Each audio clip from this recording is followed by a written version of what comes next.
d'aménagement du fleuve Casamance. Donc le collectif Sauvegarde et Aménagement Fleuve Casamance contre l'implantation d'une station-service dans les berges du fleuve Casamance. La construction de la station d'hydrocarbures par l'entreprise SGF dans les berges du fleuve Casamance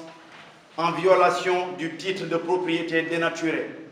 de la zone d'implantation non définie, de l'évaluation environnementale problématique, de la manipulation du dossier pour la signature de l'autorisation de construction et de la non-acceptation du projet par les populations constitue un danger pour le fleuve et un blocage pour toute action de revitalisation. Cette construction est en déphasage avec le programme annoncé de la commune,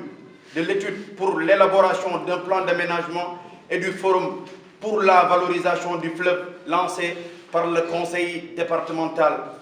de Kolda. Ces actions prévoient de faire l'état des lieux des agressions du fleuve, son aménagement et sa valorisation. Puis, cette construction constitue un danger pour l'écosystème à plusieurs niveaux, à savoir la dégradation de la zone humide en violation de la convention Ramsar, le risque de blocage de la zone de déversement des eaux pluviales venant des quartiers de Sinthiang, Saré Moussa, Bantangel, Bounakan, l'augmentation de la pollution de l'écosystème,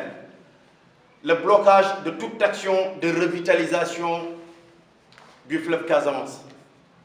Face au mutisme des services techniques sur ce projet, de l'attitude dictatoriale du préfet qui refuse toute concertation,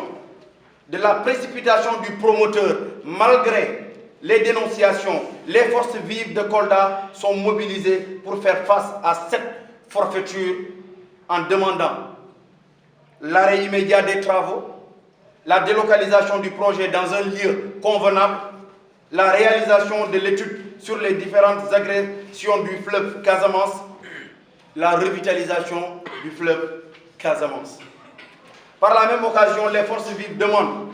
le respect des directives données par le président de la République lors du Conseil des ministres du mercredi 18 janvier 2023. À côté des actions de mobilisation permanente, les forces vives engagent la responsabilité du préfet de Kolda, de Seringué et fils SGF et de toute personne soutenant cette forfaiture, fait à Kolda le 20 janvier.